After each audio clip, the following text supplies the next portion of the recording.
Assalamualaikum waalaikumsalam warahmatullahi ta'ala wabarakatuh.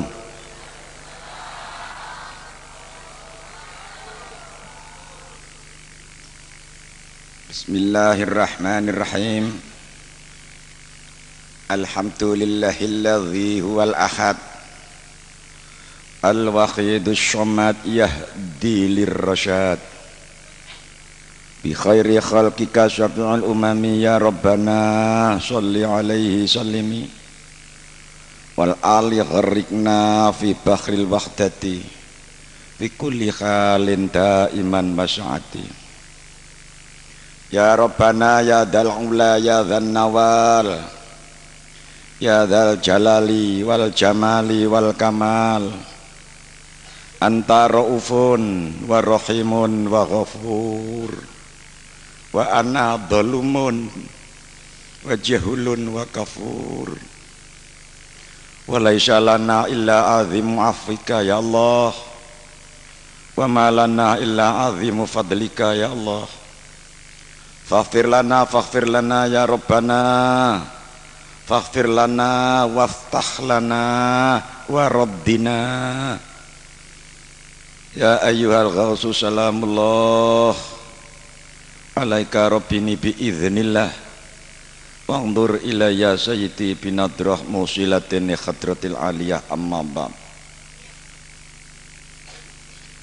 Hadratil kurama, para alim ulama, para kiai, masyayikh wal asyatid yang saya hormati, wa khususan hadratul kiram beliau Romo Kiai Haji Iksan Makhin berserta keluarga, baik selaku anggota Majelis Tahkim Pusat maupun selaku Nadhiru Ma'had At-Tahdzib,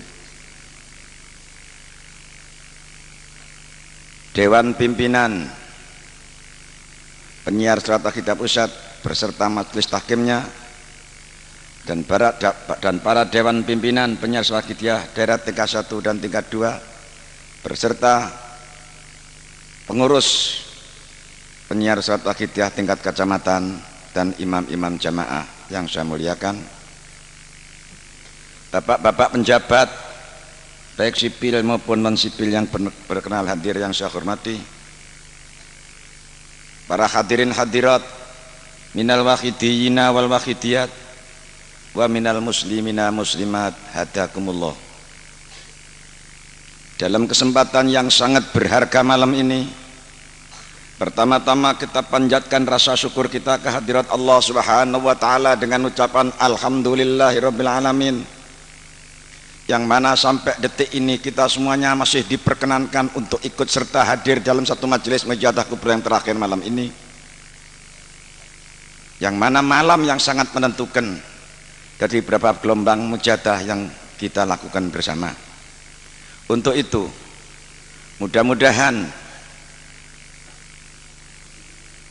gelombang yang terakhir pada mujadah kubra malam ini yang sangat menentukan sukses dan tidaknya dari gelombang-gelombang sebelumnya ini benar-benar merupakan satu gelombang terakhir yang lebih diridhoi oleh Allah Subhanahu wa taala dan sekaligus akan membawa manfaat barokah kepada seluruh umat dan masyarakat. Sanjungan selawat salam barokah mudah-mudahan tidak ada henti-hentinya selalu dilimpahkan kepada junjungan kita Nabi besar Muhammad sallallahu alaihi wasallam, umumnya kepada para jami'il anbiya wal mursalin wa alim ashabihim, untuk tundanya salam ikraman wa ta'diman wal mahabbah mudah-mudahan selalu dilimpahkan pada para kekasih Allah, para wali-waliullah, para jami'i sultan aulia zaman min awalihim ila akhirihim, wa khususan ila aulia tis'ah fi ardi Indonesia wa usulihim wa furu'ihim saghiran wa kabiran dzakaran wa unsa aina makanu, khususan alladzina hum fi wilayah Kediri wan Jombang wa ma hawalayhima, wa khususan khassah hadrati sultan aulia ghazada zaman wa a'wanhi radhiyallahu ta'ala anhum. Fa'ata alaina ya Allah wa ala majlisina hadha majlis mujadah kubra min barakatihim wa asrarihim wa ulumihim wa karamatihim kauniyah wa batiniyah wa amatana ya Allah bi amtatihim kama yaliqu bika wa bihim amin amin ya rabbal alamin.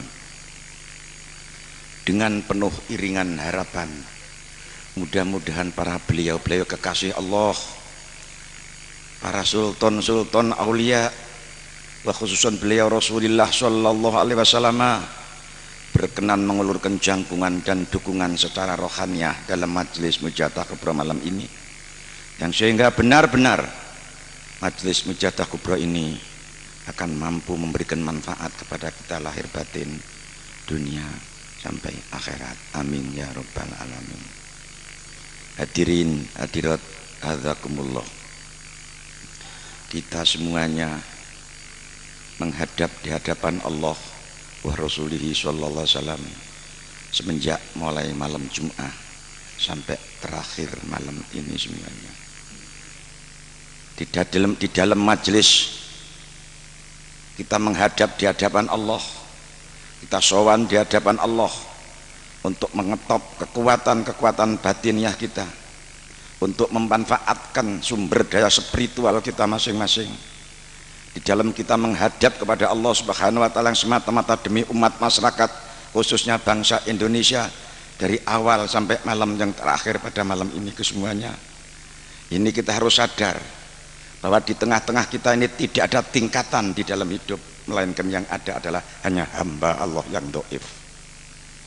Ini yang perlu harus kita sadari, bahwa di tengah-tengah majelis ini tidak ada pangkat dan tidak ada kedudukan, tidak ada satu orang pun yang lebih tinggi daripada yang lain. Yang ada kita semuanya di tengah-tengah arena Mujadah Kubro hanya sebagai hamba Allah Subhanahu wa taala.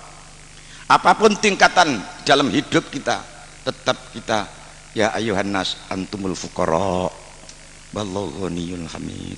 Wahai manusia, kamu semuanya fakir di hadapan Allah. Kamu semuanya butuh, fuqara ilallah, butuh kepada Allah. Hanya yang kaya, yang cukup hanyalah Allah Subhanahu wa taala. Untuk itu marilah, karena kita diberi makam oleh Allah adalah makam fakir, kita makhlul khata, tidak ada hadisnya makhlul khairi, tapi manusia tetap makhlul khata, dan manusia tetap fakir, dhaif di hadapan Allah Subhanahu wa taala. Untuk inilah, agar supaya lebih cepat dan lebih mustajab permohonan kita, mari kita menempatkan diri kita sesuai dengan tempatnya, yaitu merasa dhaif di hadapan Allah Subhanahu wa taala dan tetap merasa fakir di hadapan Allah Subhanahu wa taala. Jangan ada satu manusia pun, segelintir pun yang merasa ia lebih tinggi daripada yang lain. Imam Ghazali berkata, man ro'a li nafsihi martabatan wa li ghairi martabatan wa martabatun nasi fawqa martabati ghairihi fahuwa mutakabbirun. Siapa yang memandang dirinya punya kedudukan dan memandang orang lain punya kedudukan, namun ketika memandang dirinya dia merasa punya kedudukan di sisi Allah lebih tinggi dari kedudukan yang lain, inilah termasuk orang yang sombong, orang yang takabur. Untuk itu, menurut pandangan Allah, sekian banyak manusia yang hadir sama, kullukum min dzurriyyati Adam, engkau adalah anak cucu Adam. Inna Adam min turab, Adam dibuat dari debu. Inna akramakum indallahi atqakum, yang paling mulia menurut pandangan Allah di antara kita manakah yang paling takwa? Allah memandang kita sebagai ukuran adalah takwa, bukan kegagahan kita, bukan kekayaan kita, bukan pakaian kita, bukan ilmiah kita, tapi dipandang oleh Allah adalah takwa kita kepada Allah Subhanahu wa taala. Maka satu-satunya kita dari hidup menuju ke hadapan Allah, dari dunia menuju ke akhirat, sangu yang paling bermanfaat adalah sangu takwa. Fa inna khairaz zatit taqwa. Hadirin hadirat, namun takwa tidak semudah sebagaimana ucapan yang kita lahirkan. Takwa tidak semudah ucapan yang kita kumandangkan. Akan tetapi takwa, karena takwa bersabda Nabi, at-taqwa hahuna, bahwa takwa adalah di dalam hati. Karena Nabi wa asyara ila syutti, memberikan isyarah Nabi, memberikan petunjuk kepada hatinya bahwa takwa itu tempatnya di sini, berarti di dalam hati. Di antara sekian banyak hadirin dari pengamal Waqidiyah maupun di luar Waqidiyah, siapakah yang lebih takwa satu sama lain? Tidak ada yang tahu kecuali hanya Allah Subhanahu wa ta'ala. Maka di dalam Al-Quran surat An-Nasmu Allah berfirman, wala tuzaku anfusakum wa huwa a'lamu bimanittaqa. Wahai manusia, jangan sekali-kali engkau merasa dirimu lebih suci, lebih baik, lebih benar daripada yang lain. Karena sekian banyak manusia, siapakah yang paling takwa? Hanya Allah sendirilah yang tahu. Hadirin hadirat hadzakumullah. Akibat karena adanya manusia merasa aku lebih suci dari yang lain, merasa aku lebih baik daripada yang lain, inilah timbul satu sama lain yang sehingga saling menganggap rendah dengan yang lain, yang akhirnya timbul satu sama lain sehingga kurang bisa saling menghargainya sebab merasa dirinya lebih tinggi daripada yang lain.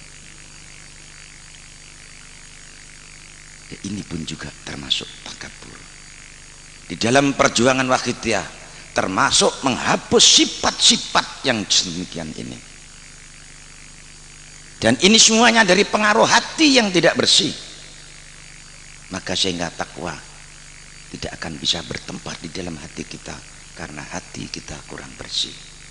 Maka sehingga Rasulullah SAW bersabda, setiap manusia ada segumpal daging, dan apabila segumpal daging itu bersih, baik, maka manusia akan menjadi baik. Apakah itu? Yaitu hati. Maka di dalam perjuangan Waqidiyah yang diutamakan adalah litazkiyatil qulub, untuk membersihkan hati. Ini intinya perjuangan Waqidiyah, untuk membersihkan hati manusia dari kotoran-kotoran. Kemudian baru ada ma'rifat billah, tapi itu setelahnya hati itu suci, bersih. Salah satu alat untuk membersihkan hati menurut hadis sabda Rasulullah sallallahu alaihi wasallam, likulli syai'in taharah wa taharatu qulubil mu'minina anisyada as-salatu alayya. Semua sesuatu itu ada alat servisnya untuk menservis, untuk membersihkan hati orang-orang mukmin yang kotorannya sudah berkarat, pun rayeng. Kata Nabi, harus membaca selawat kepadaku. Inilah antara lain mu'alif selawat Waqidiyah untuk membina umat dan masyarakat menuju kesadaran kepada Allah dengan menggunakan alat sholawat yang disebut sholawat Waqidiyah. Hadirin hadirat hadzakumullah, selawat Waqidiyah yang berfaedah menjernihkan hati ini harus kita sadari bahwa ini diperjuangkan dan disebarluaskan oleh beliau tidak pandang bulu dan golongan, siapa saja, karena semua manusia hidup punya hak apabila ia menginginkan jadi orang yang hatinya bersih, punya hak ikut mengamalkan, maka tidak dibatasi kepada siapa saja, bahkan agama apa saja boleh. Karena di dalam ajaran Islam tidak ada larangan. Ajaran Islam dipelajari oleh agama lain, diamalkan oleh orang lain, tidak ada larangan. Urusan diterima atau tidak itu bukan urusan kita, hanya urusan Allah Subhanahu wa ta'ala. Bahkan kita sendiri semenjak kecil sudah Islam, amal kita diterima atau tidak kita pun tidak bisa memastikan. Hadirin hadirat hadzakumullah, maka tidak aneh apabila sekian banyak pengamal ini terdiri dari beberapa partai yang ada di Indonesia yang lumpuh di sini. Iya. Tapi sudah dianjurkan oleh panitia, dilarang membicarakan politik di dalam arena Mujahadah Kubro. Harus membersihkan hati demi umat masyarakat. Silahkan di luar Mujahadah Kubro kamu membicarakan politik, itu hakmu. Tapi di dalam arena Mujahadah Kubro perlu membersih hati, mengetok kekuatan spiritual kita untuk menghadap kepada Allah Subhanahu wa ta'ala demi umat dan masyarakat. Bukankah kejadian-kejadian dari semenjak Orde Lama dan sekarang ini telah menunjukkan semuanya itu adalah tidak lain hanya pengaruh kemerosotan moral dan akhlak daripada bangsa Indonesia, akibat karena kemerosotan iman, krisis iman, krisis moneter, krisis lain adalah hanya krisis akibat krisis moral. Krisman, krisis iman, krisis moral. Ini semuanya sumbernya. Akibat kena pengaruh inilah, bukan hanya sekedar Islam bainal luar Islam, bahkan sampai terjadi Islam bainal Islam pun juga saling curiga dan saling tidak percaya dan saling lirik-lirikan. Inilah sangat memprihatinkan, teman. Padahal kita sudah diberi betul-betul oleh Rasulullah SAW, al-muslim akhul muslim ya sudu ba'dum ala ba'din. Islam saudara Islam, harus saling memperkuat, saling membantu, saling mengikat dan saling mendukung. Kemenangan seorang muslim, anggaplah bahwa itu kemenanganku juga. Kemenangan yang lain, anggaplah itu sama kemenanganku saja. Mereka itu satu jasad, hanya ada yang jadi tangan kiri, tangan kanan, ada yang jadi mata, ada yang jadi telinga. Sebab itu semuanya kan karena mempunyai profesi yang berbeda, perlu ditabung jadi satu, sehingga semua keahlian akan berwujud menjadi satu, dan inilah akan bermanfaat. Inilah Islam. Sebab tidak ada seorang ulama akan mampu menguasai ilmu Nabi semuanya. Mungkin ada ahli fikih, mungkin ada ahli tasawuf, mungkin ada ahli politik. Nah, ini semuanya warisan dari Rasulullah SAW. Apabila kesemuanya yang memiliki ilmu-ilmu sesuai dengan bagian masing-masing ini kita padukan jadi satu, disinilah akan berwujud Rasulullah Sallallahu Alaihi Wasallam. Kullu syai'in indahu bil miqdar, firman Allah. Semuanya akan diberi ukuran masing-masing. Ma khalafa Rasulullah dinaron wala dirhaman wa inna ma khalafa ilma wal hikmah wa warasahu kullu alimin ala qadri ma asyafahu. Rasul meninggalkan kita tidak meninggalkan kekayaan harta, tidak. Beliau hanya meninggalkan ilmu dan hikmah yang diwaris kepada semua ulama-ulama generasi penerusnya menurut bagian masing-masing. Apabila para kiai, para ulama, para tokoh-tokoh menyadari bagian masing-masing, tidak akan mencemuri hak-hak dan bagian yang lain, saya rasa tidak mungkin akan terjadi gap satu sama lain. Hadirin hadirat hadzakumullah. Untuk itu, kalau kita memang betul-betul membutuhkan satu ukhuwah di dalam Islam, urusan golongan lain terserah, tapi ukhuwah harus diwujudkan. Saya rasa sukar diwujudkan apabila hati tidak bersih. Sebab ukhuwah itu mewujudkan satu ikatan batiniah yang betul-betul kokoh, yang sehingga satu sama lain saling diikat oleh magnet iman. Takabur bisa juga dengan kekayaan, sombong bisa juga dengan keturunan, sombong juga mungkin bisa dengan ilmu. Nah ini karena ilmunya banyak juga bisa jadi sombong, karena ahli wirid yang banyak juga bisa jadi anania, egois, sehingga menganggap orang lain di bawahnya. kesemuanya itu merupakan kotoran hati yang akan menutup hati dari ikhlas. Akhirnya ibadah sehingga tidak ikhlas, dan juga akan menutup hati kita berkonsentrasi kepada Allah yang sebenarnya. Ditutup itu semuanya. Justru karena itu kita merasa sadar ajaran Wahidiyah sudah lillah, ikhlas lillah, billah, tapi penerapannya tidak semudah itu. Sudah sering saya katakan, al-ikhlas istiwa bainal madhi wa dhammi. Ikhlas yang sebenarnya, yang hakiki, apabila kita sudah sama di dalam menghadapi dicaci dan dipuji. Rasul dicaci, asal pribadinya ya sama sekali tidak memperhatikan, asal bukan agama yang dicaci. Fa idza khatabahum jahiluna qalu salama. Apabila ada seorang bodoh mencaci dia, cukup antum selamat, gitu. Jawabnya, ya wis gak apa-apa antum selamat. Hanya itu jawabnya. Dan saya selama jadi santri sampai diceluk kiai, belum pernah ketemu ulama demikian kecuali Mu'alib Shalawat Wahidiyah radhiyallahu ta'ala. Ini saya buktikan sendiri, akhlakul karimahnya menampak. Ini bukan pamer tapi kenyataan, Pak.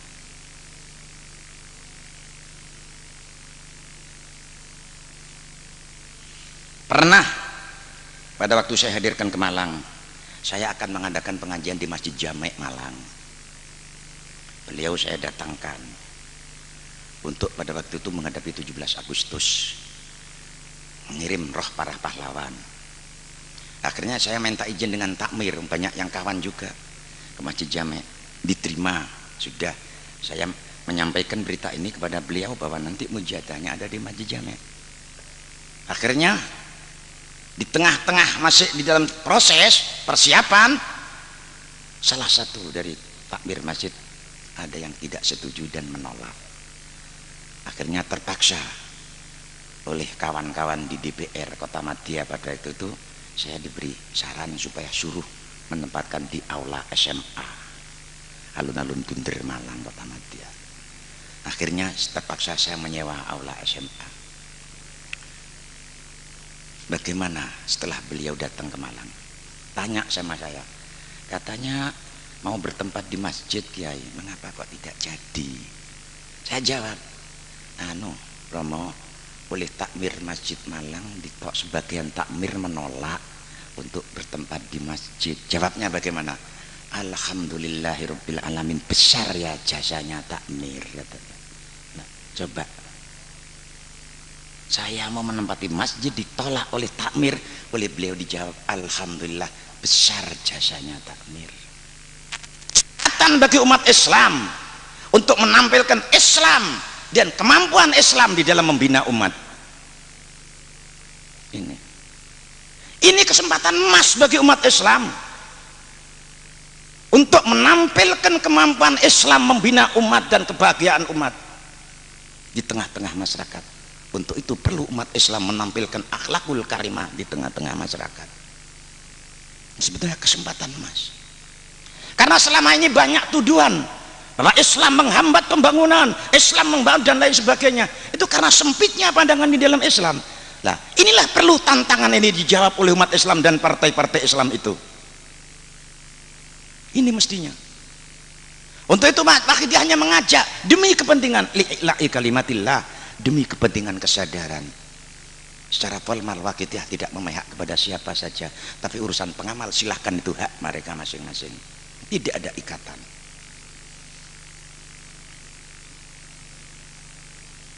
Inilah hadirin hadirat. Untuk itulah kita semuanya harus menyadari bahwa Mujadah Kubro malam ini, sukses yang sesuai dengan tujuan Mujadah Kubro, perlu kita koreksi masing-masing. Sebab begini Pak, hasil atau tidaknya Mujadah Kubro secara umum malam ini kita anggap sukses perjuangan panitia, usaha panitia. bisa mengumpulkan sekian banyak orang. Tapi menurut ajaran Wahidiyah bukan hanya sekedar kuantitasnya, tapi perlu diwujudkan kualitasnya. Setelah mujahadah kubro ini bagaimana? Ini yang menjadi ukuran sukses dan tidaknya. Hasil dan tidaknya sama dengan orang haji. Kita mujahadah di sini sama dengan orang pergi haji. Setelah oleh panitia haji didaftar semuanya, sudah uang masuk, berangkat ke Mekah. Di sana sudah hari hanya wukuf di Arafah, jumroh, sa'i dan seterusnya, sampai tahalul dan seterusnya. Secara umum sudah sukses, berhasil kita memenuhi kewajiban Islam yang kelima. Tapi sukses yang dimaksud oleh Allah lah, yang sesungguhnya pribadi, yaitu hajjul mabrur. Al-hajjul al-mabrur alladzi ba'dahu khairun min qablu. Haji yang mabrur, haji yang setelah haji ada peningkatan baik daripada sebelum haji. Ini yang haji, berarti inilah yang sukses. Lebih kendu atau lebih semangat, kesadaran kita lebih meningkat. Ini perlu dikoreksi. Jadi pengamal hasil dan tidaknya sangat pribadi. Kalau hasil lahiriahnya demikian, padahal Wahidiyah tujuan intinya tazkiyatul qalbi, membersihkan hati. Sebelum mujahadah kubro drengki dengan tetangganya, selesai mujahadah kubro pancet drengki, ini namanya istiwa, sama, tidak ada perbedaan. Ini namanya tidak berhasil. Andaikan orang nanam tidak berhasil, ya mungkin mujahadahnya rame, Allahumma ya akhid ya akhid sama. Ini andaikan tanaman hanya subur daunnya tapi tidak berbuah. Daunnya memang subur, 4 hari 4 malam terus baca selawat terus, tapi buahnya sama sekali tidak ada. Kadang-kadang ada tanaman daunnya subur melebihi batas, malah justru tidak berbuah sama sekali. Saking ngetopnya, saking anunya, akhirnya timbul takaburnya malah lebih besar.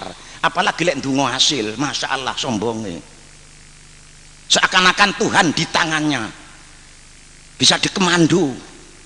Nek kapan aku sing mujadahi mesti hasil.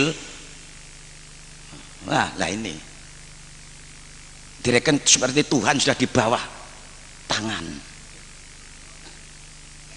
Nah, ini timbul. Ini namanya orang nanam subur daunnya, tapi buahnya tidak ada.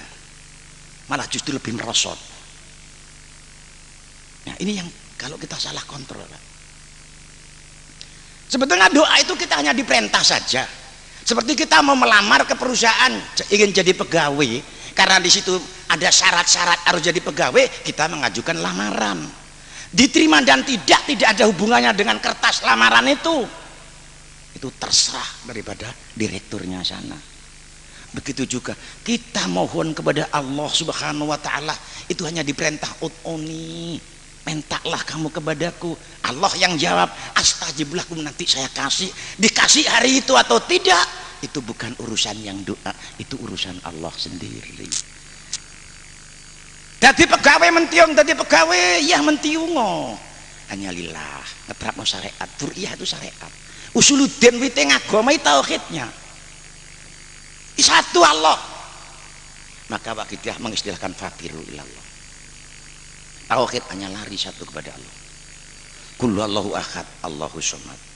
Allah satu, Allah puncak semua tujuan. Wa inna ila rabbika muntaha, terakhir tujuan hidup hanya kepada Allah Subhanahu wa Ta'ala. Loh, kulhu itu aja dihafalno pendak tahlil saja. Kalau kita hafal tapi tidak diterapno podo dengan hafal ngitung duit, gak tahu duit.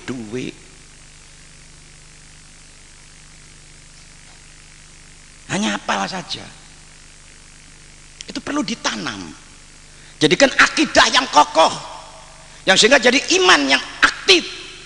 Dengan iman yang aktif didokong, ditanam, dipopok dengan baca selawat, akhirnya iman itu menjadi subur, menjadi iman yang aktif. Kesuburan iman akan berkembang, mengeluarkan satu sinar yang memenuhi ruang alam pikiran, sehingga akhirnya akan menerobos seluruh penjuru dalam tubuh kita. Akhirnya manusia bergerak dengan nilai-nilai iman. Inilah yang disebut manusia muttaqin. Ini akhirnya telinga bergerak bawa iman, kata-kata bergerak bawa nilai iman. Sebab geraknya mulut selalu disertai dengan pancaran nur iman yang masuk ke dalam ruang pikiran dan memantul ke dalam seluruh tubuh. Akhirnya kata inilah namanya udkhulu fi silmi kafah. Masuklah kamu ke dalam Islam dengan keseluruhannya. Ya kupingmu, ya mulutmu, ya matamu, ya kakimu, ya telingamu, ayo seluruh tubuhmu, lahir batin kafah.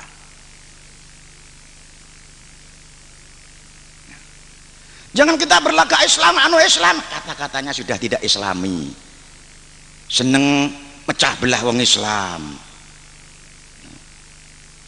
senang memfitnah dan lain sebagainya. Janganlah kita umat Islam jadi tukang fitnah. Kita sudah tahu. Dan jangan mudah dipancing oleh berita-berita yang tidak jelas. Idza ja'akumul fasiqu binaba'in fatabayyanu kaila taf'alu bi jahlatin fatusbihu ala ma fa'altum nadimin. Hai umat Islam, apabila ada seorang fasik datang kepada membawa berita, jangan kesusu diterima, buktikan berita itu dulu benar atau tidak. Agar supaya kamu tidak akan bertindak karena kebodohanmu, akhirnya kamu menjadi menyesal atas perbuatanmu itu sendiri. Hadirin hadirat azakumullah. Kita umat Islam, Sayyidina Ali tegas, innallaha la ya'ti khairan li ahadin bil firqah la minal awwalin wala minal akhirin. Allah tidak akan memberi kebahagiaan kepada siapapun dengan jalan perpecahan, baik masa lalu maupun masa yang akan datang. Berarti siapa yang ingin memperjuangkan kebenaran dengan jalan perpecahan, sama saja dengan dia akan mengharap sama dengan ingin ketemu gagak putih. Tidak akan ketemu. Mayu fitu bita'ab, istilah Jawanya tuas kangelan, tidak ada artinya. Tidak ada jalan perpecahan akan menguntungkan, dan Allah tidak akan memberi kebaikan kapanpun waktunya. Untuk itulah perlu kita semuanya untuk kembali koreksi diri yang paling baik bagi kita semuanya. Kalau sudah situasi yang demikian ini, di tengah-tengah situasi yang sedemikian ini, banyak orang-orang yang pandangannya bingung, pandangannya goncang. Di tengah-tengah suasana yang menggoncangkan pandangan, kembalikan kepada Allah Subhanahu wa ta'ala. Apabila TV-mu goyang, dicoba. Mungkin antenanya yang kurang pas kepada pemancar, atau memang TV-nya yang rusak. Kalau memang antenanya yang kurang pas, coba pasang antenanya, diluruskan kepada pemancar, insya Allah akan tenang. Kalau kamu memalangi kegoncangan, terapkan hatimu, antena batinmu, kembalikan papiru ilallah dengan melalui pemancar, yaitu Rasulullah Shallallahu Alaihi Wasallam. Apapun yang ada pada satelit, apapun pula yang ada dalam pemancar, pemancar umat adalah Rasulullah Shallallahu Alaihi Wasallam. Langsung, anta iksirul wagholi, anta misbahus suduri, engkau ya Rasulullah lampu hati seluruh umat. Di dalam keadaan hati gelap, bingung menghadapi situasi demikian, tenang, kembalikan pancaran batin kita kepada Rasul sampai menembus kepada Allah. Disitulah nanti akan ada petunjuk yang istimewa dari Allah, sebab kita sudah menyerahkan sesuatu kepadanya. Hadirin hadirat, sebetulnya Allah itu tidak akan menyiksa dan menurunkan bala. La yaf'alullahu bi'adabikum in syakartum wa amantum wa kanallahu syakiran alim. Kalau tidak salah surat Nisa. Allah tidak akan membuat siksa, kecaman, membuat kesengsaraan, membuat bala untuk kamu, andikan kamu itu pandai bersyukur dan beriman. Karena Allah ya paling cinta kepada orang-orang yang syukur. Maka sampai Allah di dalam surat yang lain Allah berfirman, wa daraballahu masalan qaryah kanat aminatan mutmainnah. Allah telah memberikan contoh kepada kita pada suatu negara di masa lalu. Wa kanat aluha aminatan mutmainnah. Penduduk negara itu sangat tenang hidupnya, aman, tentram, makmur. wa ya'ti rizquha ghadan min kulli makanin, datang rezekinya setiap hari dari seluruh penjuru alam. Makmur betul, namun sayang fakafarat, akhirnya kafir mengkafiri bi'aumillah, kenikmatan ini disambut dengan kekafiran oleh para ahli negara itu. Akhirnya fa'ataqaha Allahu libasal ju' wal khauf, kenikmatan hidup yang serba nikmat, serba ada, tenang, kelihatan akrab, enak hidup, harmonis. Akhirnya karena pada masa zaman rakyat di zaman negara itu mengkufur nikmat Allah, kenikmatan yang begitu besar hanya dimonopoli oleh orang-orang tertentu, yang akhirnya kenikmatan itu dijabut oleh Allah, dirubah menjadi adab, dan akhirnya timbullah banyak manusia kelaparan. Timbul sembako lebih mahal, banyak orang yang tidak kuat beli, timbul kesemuanya dipengaruhi punya rasa takut. Sekarang coba ayat ini juga sudah berwujud di karena sing sugih metu nggih gelang gede gak wani, nggih kalung gede wedi, sing dadi pemimpin wedi, sing sugih donga wedi didakwa tukang santet, sing gak duwe donga padha golek donga, sing duwe dhuwit kepengin tuku mas-masan gak wani gawe. Semuanya saling curiga dan saling punya rasa takut. Ini tidak, kenapa? Bima kanu yasnaun, semua itu akibat dari perbuatanmu masing-masing. Inilah firman Allah. Untuk itulah kalau kita semuanya umat Islam, nek dereng berarti kita itu masih mitasi nangisnya, perlu ditangisi tangisnya. Niki pula panjenengan perlu kita tangisi tangisnya. Jangan-jangan nangis itu nanti yang akan menjadi api neraka karena tidak ikhlas kita. Hanya lillah billah yang kita ucapkan, tapi kita tidak wujudkan. Hadirin hadirat, sebetulnya kalau kita melihat kitab-kitab, bacaan ya Sayyidi ya Rasulullah itu sudah cukup untuk menghadapi apa saja. Diceritakan dalam Sa'adatul Darain, pada suatu hari ada orang pergi di tengah hutan, dicegat oleh beberapa orang begal. Dia mau dibunuh, dirampas. Akhirnya ketika itu dia tenang, konsentrasi menghadap pada Rasulullah dan berkata, ya Sayyidi ya Rasulullah. Tahu-tahu ada pendatang lain yang memukuli dan menangkap begal itu, dan pendatang lain dari mana orang itu tidak tahu. Diceritakan pernah terjadi, ada orang di pinggir laut, di situ banyak bajul yang ganas-ganas. Akhirnya ketika ia mau diserang oleh bajul, dia berkata, ya mengucapkan ya Sayyidi ya Rasulullah. Akhirnya ada pendatang tahu bawa kempes mukuli bajul-bajul itu pendatang dari mana? Ya pun tidak ngerti. Banyak kejadian-kejadian cukup diatasi oleh ulama-ulama dulu dengan wasilah kepada Rasulullah, bacaan ya Sayyidi ya Rasulullah, ya Sayyidi Rasulullah. Saya rasa kalau memang Waqidiyah betul-betul orang-orang Waqidiyah dia sudah tidak mitasi yakinnya dengan Waqidiyah, saya rasa cukup dengan memperbanyak ya Sayyidi ya Rasulullah itu saja. Kalau memang sudah mantap untuk menghadapi segala masalah, nah ini perlu kita koreksi. Sampai di mana kemantapan dan keyakinan kita? Kita berdoa dari lahirnya salat kita sampai 35. Melihat doa kita begitu lengkapnya. Ya alhamdulillah, tapi kita juga harus syukur. Walaupun bagaimanapun labetnya atau hasilnya juga tidak juga ada. Tapi perlu kita koreksi. Mengapa sekian tahun kita berdoa dan mengapa pula masih harus terjadi situasi yang demikian kita temukan ini? Ini menunjukkan sebagai didikan kepada kita. Keadaan ini mendidik kepada kita untuk kita lebih meningkat, untuk kita lebih meningkatkan diri, lebih punya rasa tanggung jawab kepada amanat yang diberikan oleh beliau mu'alif shalawat kita kepada kita. Kita kadang-kadang diundang pertemuan, diundang rapat dari DPC, cukup makilkan satu orang sekretaris. Kalau kita tinjau secara organisatoris cukup, tapi kalau kita tinjau tarbiyah bidang rohani tidak cukup diwakil oleh ndak nyang dewi. Tidak cukup orang makan itu melok warak diwakilnya orang lain, tidak bisa. Nah, kita itu dalam akhidah kita butuhkan tarbiyahnya, bukan sekedar aktif masalah organisasinya saja.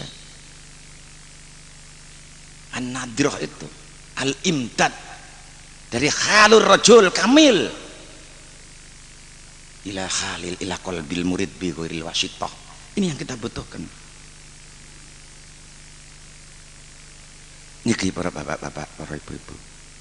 Contohnya seperti mujadah teng mriki niki. Yang menyentuh hati atau yang tidak, yang yakin atau yang tidak akan terlihat sendiri. Sebab orang kalau sudah tersentuh hatinya, ini sukar. Turu niku angel. Wis mapan turu gak iso turu karena pengaruh hati. Nah niki mila kita kudu koreksi. Nek kula panjenengan mujadah sekarang niki tidak berhasil kali pribadi-pribadi kita. Napa mungkin kula sampean menangi mujadah benjing recep umur kula panjenengan, Bu? Napa sampean sik yakin lah umur sampean mesti dawa ni menangi mujadah recep akan datang? Sampean dawuh adoh-adoh keroyo-royo Medan, Sumatera, Timur-Timur. Bahkan ini ada yang dari Thailand. Lho delok adohe kaya ngoten lek sakniki mboten sukses. Setelah mujadah kubra tidak ada perubahan hati kita, berarti rugi. Karena rugine hati kita mboten menangi mujadah Rajab, akan jadi apa kalau panjenengan? Nggih lek sakniki keadaan sehat. Kita tidak terasa kebutuhan kita di akhirat. Sebab belum menampak. Karena Al-Quran surat Qiyamah. Wa idza balaghatit taraqi bila man raqi. Menungso, kowe saiki enak-enak seneng-seneng, nanging ngerti yo nek rohmu wis teko klegak-klegak nek tenggorokan, kowe banyu wis ora kolu. Kanan kiri ditonggok karo keluargamu, semuanya tidak ada yang mampu membela. Nalika di tengah-tengah itulah Allah nyetel pelemu morai nom sampai tuwek diketokno kabeh ana ngarepe.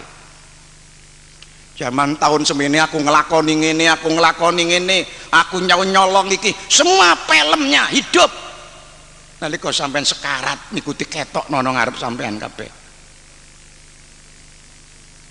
Di tengah-tengah suasana yang kritis Allah berfirman, qila, dikatakan man rokin, hai manungso yen wis ngene iki carilah dukunmu yang paling ampuh sing iso nyembuhno, carilah doktermu yang paling ampuh, suruh menyembuhkan penyakitnya.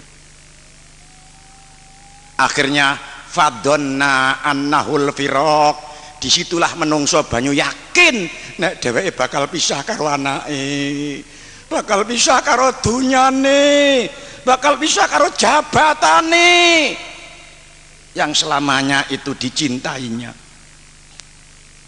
Akhirnya dijawab oleh Allah, la yuakhirullahu nafsan idza jaa ajaluha. Tuhan tidak akan mengundur dan menunda apabila ajal telah datang. Bareng wis mulai nyawa dijabut mlebu, dheweke wis ketok ro ireng kono wis keselotan geni neraka. Malaikat ngelehno, awalam nu amirkum mayatadzakkarun, wahai menungso, apa kurang lawas umurmu didawakno karo Allah? Sampai anak putumu wis gede-gede kon dinteni tobat gak tobat-tobat. Apa kurang dawa kon diwehi umur? Apa tidak pernah mendengarkan peringatan kamu di dunia?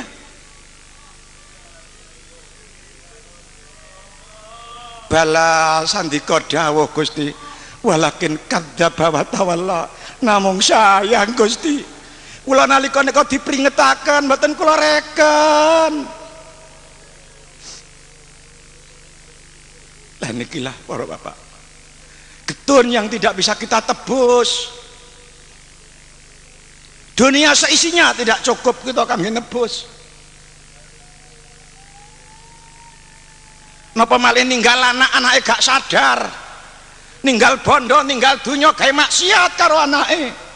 Bendina dieret-eret karo malaikat mergo kelakuane anak.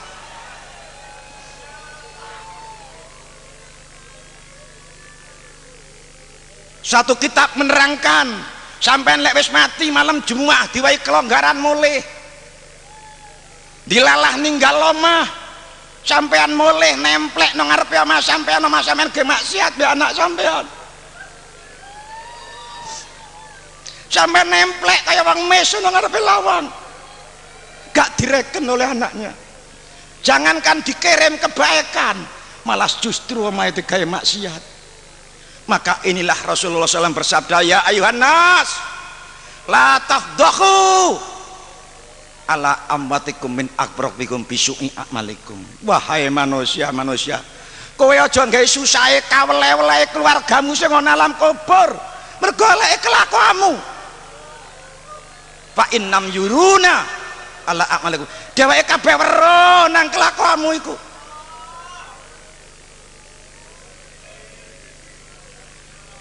Ana roh sing nemen gak kuwate ana ngarepe lawange putune, omah tinggalane omahe ge maksiat. Nah, iku biyen omah tinggal aku le.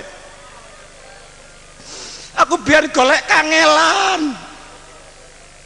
Mosok kono eling karo aku iki mbahmu, Nak. Mungkin terjadi begitu itulah.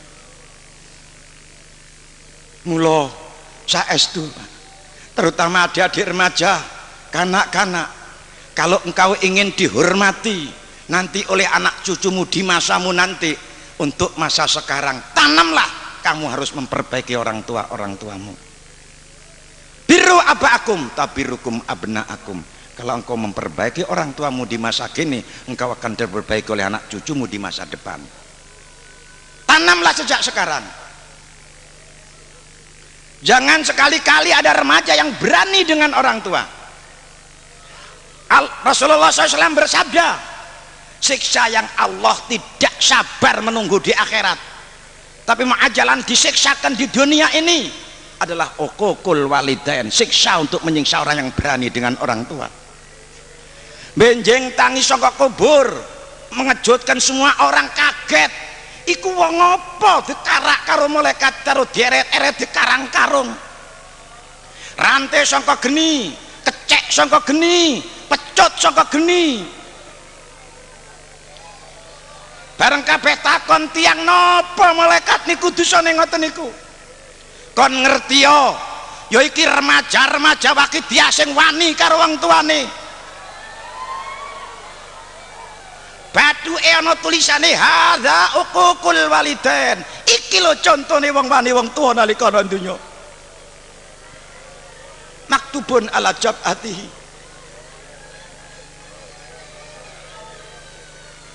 Mula suwiji dina enten sahabat badhe tilar wis sekarat, dikengken maca syahadat mboten iso, padahal sahabat Rasul kengken maca syahadat ni mboten saged.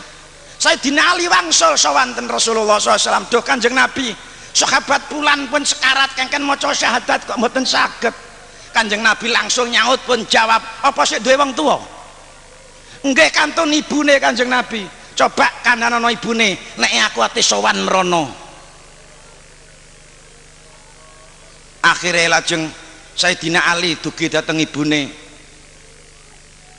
Nek si sanjangi Kanjeng Nabi badhe sowan, ibune jawab, "Walah Sayyidina Ali, nek ngantos Kanjeng Nabi tindak mriki kula nggih suul adab, mboten tata krama. Sing langkung sae kula mawon tak sowan dateng panjenengane Rasulullah sallallahu alaihi wasallam." Akhirnya si ibu tua kalau sawanten Kanjeng Nabi, didangu kali Kanjeng Nabi, "Bu, si fulan iki anak rika apa dudu?" "Enggih Kanjeng Nabi, saiki lek lara wis nemen sudah sekaratul maut, tapi kengken maca syahadat ora iso, iki jelas duwe kesalahan dosa karo rika, Bu." "Apa sih salah anak rika mbok di ngapura?" Ibune jawab, "Ya napa Kanjeng Nabi, mboten kados-kados. Anak kula niku sing enjik cilik kula eman-eman. Kula golekaken panganan mon kula rewangi boro kalih gendong anak kula.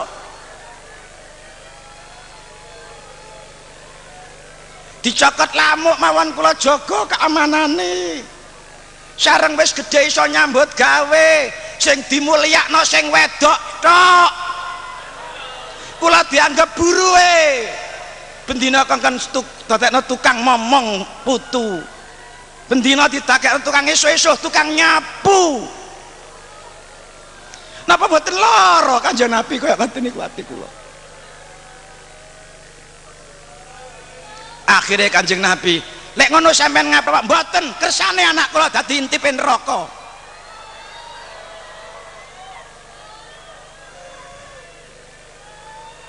Dan ikilah bapak-bapak, ibu adik-adik, anak-anak. Akhirnya Nabi perintah sahabat-sahabat kengken numpuk kayu, perlu itu dibakar saja daripada dibakar di akhirat.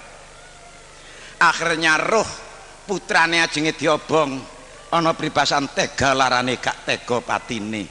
Akhirnya sujud di hadapan Nabi. Dina niki Kanjeng Nabi anak kula karo ngapura. Seketika ibunya mengatakan sekarang anak saya ngapura. Seketika itulah si fulan itu asyhadu alla ilaha illallah wa asyhadu anna muhammadur rasulullah. Akhirnya Nabi bersabda, siapa yang hidupnya punya dosa dengan orang tua sampai ia mati belum diampuni, matinya akan su'ul khatimah. Naudzubillah min dzalik.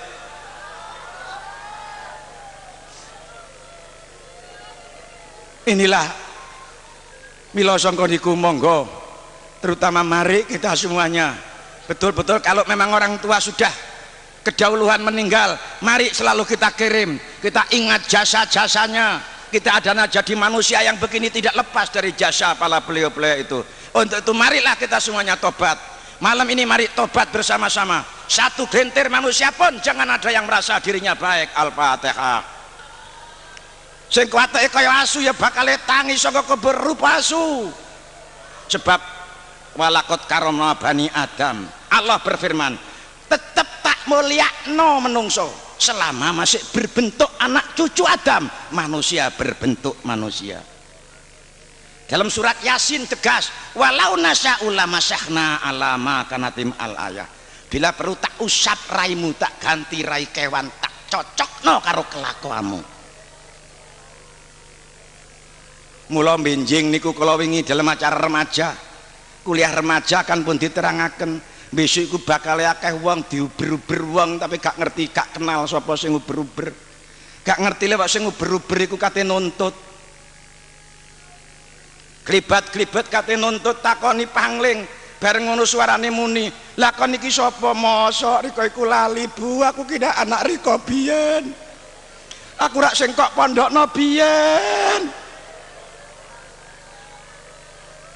Lah siramu kok malah ganti sirahe asu?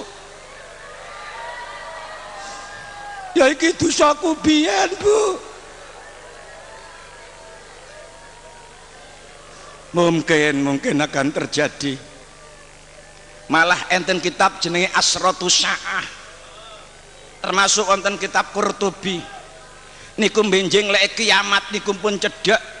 Tingkahe menungso kabeh padha ngumbar nafsu wa hawa muttabaan, manungso kabeh ngabdi karo kepentingane nafsune dhewe-dhewe. Lek wis jaman sing kaya ngono menungso ngumbar nafsu, otomatis sing disembah nafsu. Lian wis kaya ngono akan terjadi. Suri jagongan karo anak bojone ndelok TV, esuk tangi pating celerik padha nangis. Kene apa kok padha nangis? Sing wedok gak ngerti lek praene berubah, mergo nguwasno raine sing lanang dadi rai asu. Sing wedok nangisi sing lanang melok jerit nangisi sing wedok mergo diwasno raine sing wedok dadi rai celeng. Akhirnya pating jerit metu saka kamar padha pating seruntal dadi ndas kewan kabeh metu teko omahe dhewe-dhewe. Niki nanti akan terjadi. Nek sakniki sing metu teko kamare kaya kewan mung sik kelakuane tok, dereng praene, tapi lama-kelamaan tunggu mainnya nanti pasti akan ada terjadi seperti itu. Sebab itu sabda Rasulullah sallallahu alaihi wasallam. Mila sangka niku mari Kita perhatikan pembinaan generasi penerus kita, dari remaja-remaja kita, jangan sampai meleset pembinaan remaja-remaja kita, sebab itu harapan bangsa. Coraknya bagaimana negara kita di masa depan adalah tanggung jawab remaja-remaja di masa kini. Nikilah para rawuh saking menika monggo sakniki anak putu kita dongaaken, sing pun sedo mbah-mbah kita jauhaken ngapura, umat masyarakat kita jauhaken ampun dengan Allah Subhanahu wa taala, mumpung balak dereng ditemurunaken sing gedhe enten ing Indonesia. Ya Allah, maafkanlah bangsa kami. Kesemuanya ini tidak lain dari olah hidup saking banyaknya dosanya bangsa kami. Ya Allah, ya Allah, belas kasihanilah di tengah-tengah bangsa kami, anak bangsa kami yang masih kecil-kecil belum punya dosa. Ya Allah, akibat dosanya orang tua mereka akan ikut memikul resikonya. Cobi para bapak-bapak, namun boten ternyata dosa yang dilakoni wong tuane terjadi pembunuhan, terjadi pengusiran, terjadi pengungsian, sehingga arek cilik-cilik sing gak melok dosa melok memikul akibat kesemuanya itu dari kejahatan manusia itu sendiri.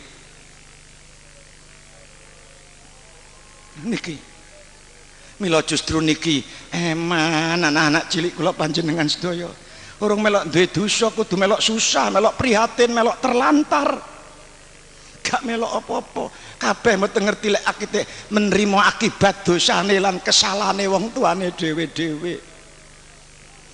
Mila monggo Al-Fatihah.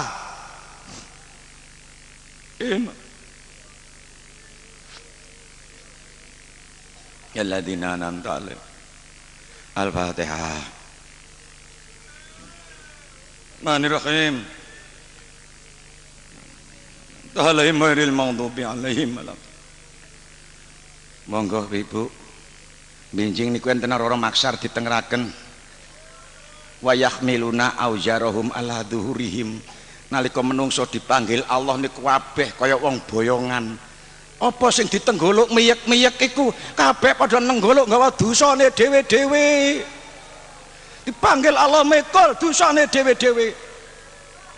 Sakniki mawon dibayangaken kaya-kaya sudah terjadi sowan di hadapan Allah karo mikul dosane dhewe-dhewe, karo njaluk sepura sambat nyuwun syafaat dhateng Rasulullah sallallahu alaihi wasallam.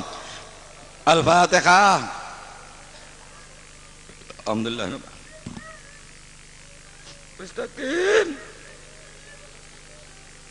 Al-Fatihah. Siratal ladzina an'amta 'alaihim. Al-Fatihah.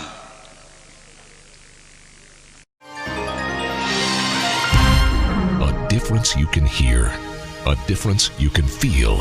Taurus Multimedia Production, Kediri. Innovative